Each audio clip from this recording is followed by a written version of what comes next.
so I could go to England and improve my English. When I read a poem and your faces change trying to understand what I say and you think, you have an accent. This accent is the braided hands delivering the fruit that I will place in your still empty basket.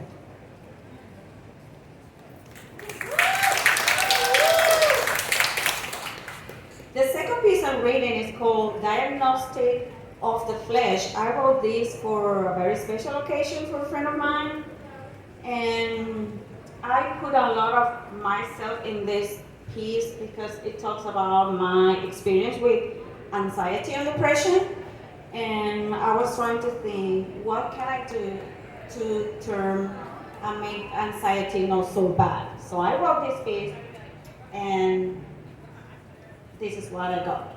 Of the flesh. According to the dictionary, it means to be alive, actually present, or in person. It's been a year since I was officially, finally, needfully diagnosed with anxiety and depression. I already knew that something was wrong when I couldn't barely open the door. And stepping one foot after the other was an endlessly painful action. My body tottered, my feet stumbled, and my hands were cold, and then hot, and then cold again.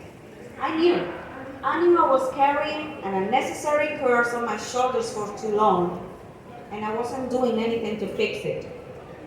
Instead, I had developed a series of emergency skills that allowed me to survive.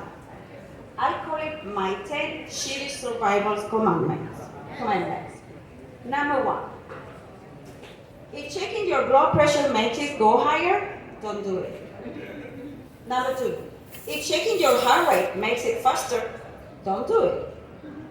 Number 3, if crossing a bridge gives you vertigo, run. 4, if conflict, avoid it. 5, if you're mad about something, don't say it. 6, always be nice, always be pleasing. 7, if you should go first, it's okay to be second.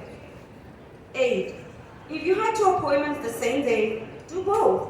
Don't disappoint others. 9, say yes first. 10, say no last. These 10 foolish, self-imposed norms have turned me into a constantly suffering human being, a blank piece of paper pushed by the breeze, unable to become a poem. And at 47, my hair already graying, and my perimenopause attacking me like a wild animal, I cried. When my co-workers initiated a small talk, I cried. When my dog looked at me with his sweet, happy eyes, I cried. When my husband touched my hand, I cried. I cried so much that I had a headache that lasted days and my blood pressure got high, but I didn't check it. Shitty commandment number 1, because it would get higher. Until one day, exhausted, I said, I need help. And I got help.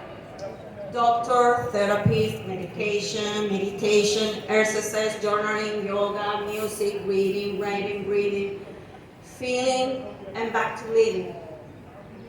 It took me time and willpower through sleepless nights and endless days.